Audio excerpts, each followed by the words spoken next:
Hey, welcome to today's live stream. I feel it's an important show to talk about. I mean, there's a lot of things unfolding in the world that are pretty important to all human beings in some part of the world. Some of our brothers and sisters are being attacked more readily than others, right? They're attacking everyone using silent weapons for quiet wars in the West because you don't drop BOMBS on the West. You attack them via the air, the water, the food, the movies, the music, the media, the political rhetoric. All of those things are the way you attack the West. The same group of people are attacking all of humanity, and they're using different weapons in different areas. Let's talk about what's happening in Palestine/Israel. Allegedly, YouTube has deleted over 700 videos of Israeli human rights violations. That's some wild stuff right there. This correlates with Google signing a $45 million contract with Israeli Prime Minister Benjamin Netanyahu's office to push allegedly push propaganda. We got to cover ourselves. Probably ties in with the Hasbara media machine. Let's jump into the Google article or the YouTube article first.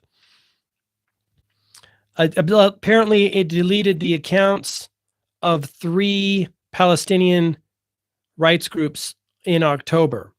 Let me just give you the highlights here. It says it's also from pressure from Donald Trump. I mean, remember, Donald Trump took $100 million from Mary Madelson and $230 million from AIPAC. I wonder how many YouTube channels were deleted that were showing, Israel's, alleged, falsehoods, because we know they do. We know they run up their Hasbara media machine, etc. The channels, which featured more than 700 videos documenting alleged human rights violation committed by Israel, were removed without warning, prompting accusation of censorship and complicity in silencing evidence of war crimes, right? Wild times. According to a report by The Intercept, Google's video hosting platform silently removed the YouTube channels of the Al-Mizan Center for Human Rights, Al-Haq, and Palestinian Center for Human Rights in early October.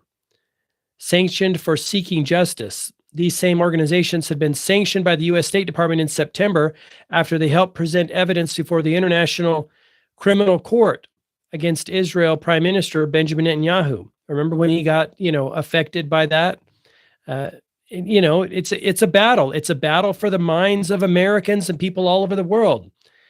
Let's see what else we have here, including the previous minister, Yoav Gallant, for war crimes, genocide, and crimes against humanity. And this is a post from the Intercept that says the tech giant deleted the accounts of 3 prominent Palestinian human rights groups, a capitulation to Trump sanctions, right?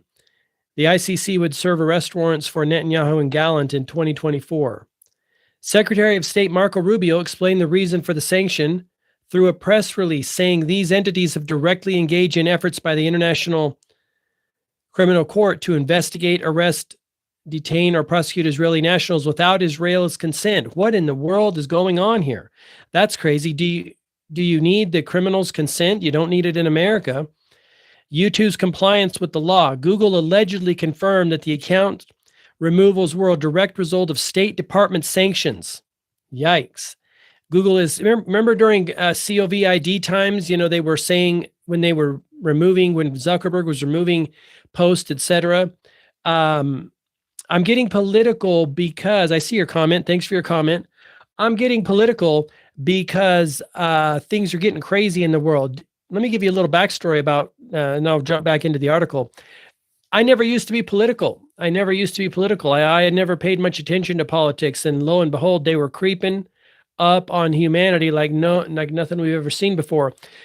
COVID put me over the edge and made me realize just how far these people are willing to go and how sick and demented they are willing to do. So it's time to get political. I appreciate your comment. Let's see. However, let's see. I don't want to miss where I was here. Google is committed to compliance with applicable sanctions and trade compliance laws. See, these people are all, it's a big club and we're not in it, and they're all working together. However, critics argue that YouTube's actions go far beyond legal compliance. Speaking in the same interview, Center for Constitutional Rights senior staff lawyer Catherine Gallagher declared that it was outrageous that YouTube is furthering the Trump administration's agenda to remove evidence of human rights violations and war crimes from public view. She added that Congress did not intend to allow the president to cut off the flow of information to the American public and the world. Instead, information including documents and videos are specifically exempted under the statute that the president cited as his authority for issuing the ICC sanctions. Censored organizations condemn the takedown. Al-Mazan spokesperson said that removing their channel restricts them from reaching what we aspire to convey our message to and fulfill our mission. The channel also expressed its frustrations about what happened to the group through a post on X formerly. So Al-Mazan, one of the channels that went dark, quote unquote, went dark, tweeted this on November 5th. They said, "We are being silenced." Last month, YouTube suspended the accounts of Al-Mazan and deleted hours of footage documenting Israeli violations of international law in a shameful act of censorship. See, my feeling is this, and this is why I did not go along with the COVID narrative, is they do not give the people the right to judge for themselves. They didn't give the people the right to hear doctors on both sides of the story, right? And many doctors said, don't go get that thing. Don't go get that thing. But they didn't give people the right. They're not giving people the right to judge for themselves. This is government thinking for people, and it's a major problem. According to the spokesman, of course, I see your comment, BG Philistine. Would you expand upon that if you feel so inclined to help me understand what you're referring to? According to the spokesperson, YouTube's removal of a human rights organization's platform carried out without prior warning represents a serious failure of principle and an alarming setback for human rights and freedom of expression. The spokesperson added that they are being used as an instrument to weaken the accountability work of Palestine and stop the victims from speaking up. This has a ripple effect on such platforms also acting under such measures to further silence Palestinian voices. Disappointment over the channel deletion. Sarah Lee Whitson, executive director of democracy for the Arab World Now, expressed disappointment at YouTube's decision, saying she was a little surprised by the platform's apparent vulnerability to political pressure. I don't think it's political pressure at all. I think it is. I think it's part of the big club, and they're all in it, right? Have you seen that Breezy Politics video? It's a short floating around on the internet. I need to find it and share it out. But they have a lot of people from Facebook. I think there might even be some YouTube people. I know there was Facebook, and a lot of influential JEWISH people, and they're openly talking about how much they've censored information on their platform. It's wild. She also cautioned that YouTube's decision to remove the accounts of the three organizations may set a dangerous precedent. The Trump administration can set the stage for any information that they want the public to know. See, this is why we have to dig deeper, always dig deeper beneath the narrative to find out what's really going on, because we're in the middle of an information war, is what it is, right? And let's jump into this article about Google allegedly spreading propaganda to hide the genocide in Gaza. So they signed a $45 million contract with Israeli Prime Minister Benjamin Netanyahu's office to push state propaganda online, raising alarms over Silicon Valley's complicity in whitewashing Israel's ongoing genocide of Palestinians. The deal, signed in late June, runs for 6 months and aims to flood social media with videos and ads denying the starvation crisis in Gaza.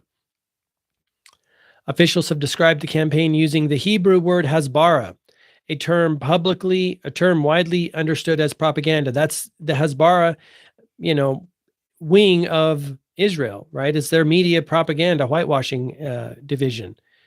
Google's ads platforms, including YouTube and Display and Video 360, have been central to the disinformation blitz. One widely circulated video released by Israel's foreign ministry declared there is food in Gaza. Any other claim is a lie. We have to judge for ourselves. If they're lying about one thing, they lie about all things. And then we have to use our discernment too, right? The video alone has been viewed more than 6 million times, despite overwhelming evidence that famine has gripped the besieging enclave. The timing of the campaign coincides with Israel's tightening blockade of Gaza on March 2nd, 2025. So this is a while ago, which cut off food and medicine and fuel to 2.3 million residents. Let me see here if I can pull out the big hitters. We're talking in this live. Thanks for your comment. We're talking about the deletion of allegedly over 700 videos on YouTube accusing Israel of human rights violation, and Google's signing of a $45 million campaign to help kind of, I guess for lack of a better word, whitewash Israelis' crimes. Despite this catastrophic reality, Netanyahu's government diverted millions to digital ad firms. Alongside Google, Israel spent $3 million with X, formerly Twitter. See, I think their narrative is falling apart. They didn't used to have to do this, right? They could use their standard media outlets and their standard influencers. I don't know if you noticed this, but the influencers that are promoting anything about Israel are taking a lot of heat on all platforms. In Instagram, I might mainly see it on Instagram, but I bet it's all over the platforms. They want to dominate the global narratives while silencing reports from Gaza. Critics argue that such corporate partnerships show big tech's willingness to profit from genocide under the guise of information campaigns. Meanwhile, Gaza's health ministry reports the war has killed at least 63,000 Palestinians and injured 161,000. Jeez Louise. More than 43,000 children under the age of 5 and 55,000 pregnant or nursing women now suffer from acute malnutrition. So remember, let's expand upon this. So again, you will know them by their fruits. When we look at what happened in Iraq, even Madeleine Albright mentioned years after in the 60 Minutes interview, when she was questioned, do you feel it was appropriate or worth it to unalive 500,000 children? My understanding is they were age 1 to 5 because of sanctions, right? And doing the same type of thing. The reason I bring that up is this the same type of thing. Madeleine Albright said, and I'm paraphrasing, that's the price that we feel the price was worth it. That's some straight up BS. Hang tight. Okay. So what I share that with you is because it's a correlation between how they do one thing is how they do all thing. And if it just has the marks of all of that. And we know now that there was our government working in conjunction with someone else who benefited. Benjamin Netanyahu says they benefited from that event that happened in early 2000s where 2 planes destroyed 3 buildings. Wrap your mind around that if you can. According to Mayor News, the secretive contract between Google and Netanyahu's office was framed explicitly as Hasbara, propaganda designed to counter global outrage at the blockade. See, the tables are turning against these criminals. Documents reviewed by the outlet reveal the 6-month, $45 million plan was launched immediately after aid supplies were cut off in March, with the intent of drowning out international coverage of Gaza's famine. Israel deliberately shifted resources away from humanitarian relief toward digital advertising, exposing the cynical nature of the campaign. By the way, if you haven't watched the Occupation of the American Mind documentary, it's fantastic. It's fantastic. It talks about all of this. The battlefield is and always has been in the mind. What I did is I created a playlist on my YouTube channel. You can check it out, called The Great Awakening. It correlates with the Great Awakening Guide right there, which is my effort for the cause. You can find more out at greatawakeningguide.com. But back to that playlist on my YouTube channel here, that's all of the all of the videos that are available on YouTube, including documentaries, etc., that I recommend in The Great Awakening, so you can make up your own mind, right? I'm not going to spend $45 million trying to convince you to think something. I know you can think for yourself, and you have a brain. And all I do on my channels and my social media, I'm everywhere at G. Mark Phillips, is provide information so people can make up their own minds. Whatever you come to the conclusion of, right? There's no reason to lie about anything when all people have their own brain. They can make up their own mind. And I trust that you can. I can as well. TRT Global confirmed that the campaign used YouTube and Google's display and Video 360 to spread official state messaging. It also reported the scale of Israel's wider ad spending, millions directed at X and other platforms, reinforcing the perception of a coordinated propaganda effort. These actions came as famine deaths escalated in Gaza, making Google's role appear not only morally indefensible, but directly complicit in obscuring war crimes. Yeah. There it is. I appreciate you guys for checking it out. I feel it's very important. I've been wanting to get into this for a while. As I do more live streams and short content, again, you can look at the short content on YouTube here or on my social media, specifically Instagram. Thanks for checking it out. I appreciate your comments and engagements. I see your Palestinian flag. Thanks for posting that. Yeah, free Palestine. Let me share one other video if I can find it before we sign off here. It's very good. This gentleman is speaking some truth. Let me see if I can find it. I'm going to say this again. If you want to help the people of Sudan, free Palestine.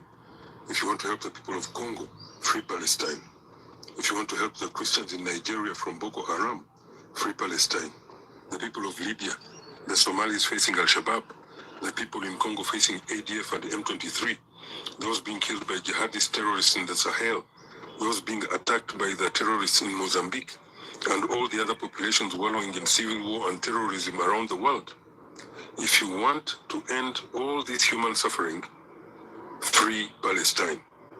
Until you understand that those who are butchering children in Gaza are the ones who are designing, funding, and orchestrating secretly all these jihadist terrorism and civil wars, until you start condemning the single biggest state sponsor of global terrorism, until you have understood the bigger picture, you have not understood anything at all about Israel and how far its evil tentacles and global ambitions really are. It is only once the apartheid state is ended, its Greater Israel project stopped, and its medieval global ambitions to rule the world all replaced by a true democracy in Palestine, with one state for all and everyone regardless of race, ethnicity, and religion, and everyone has equal rights and the right to vote in one nation for all Jews, all Christians, and all Muslims. Only then will all these malicious killings around the world stop, because they only exist as part of Israel's medieval global ambitions to instigate global conflicts whenever they can, wherever they can, and use their allies as useful idiots to achieve their insidious global supremacist ambition. Israel and its allies are the state sponsors of terrorism and civil wars across Africa, putting billions of dollars into distracting the world from their genocide by paying Africans to slaughter Africans.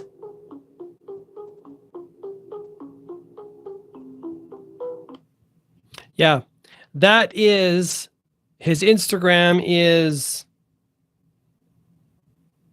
lumumba.amin. I read somewhere, I don't know that I remember it, but he's some leader. He's got 20,000 followers on Instagram. He's some leader or son of a leader in Africa. But his name is Lumumba Amin. Okay, thanks for checking it out. I appreciate you guys. I will chat with you in the next one. Have an awesome day.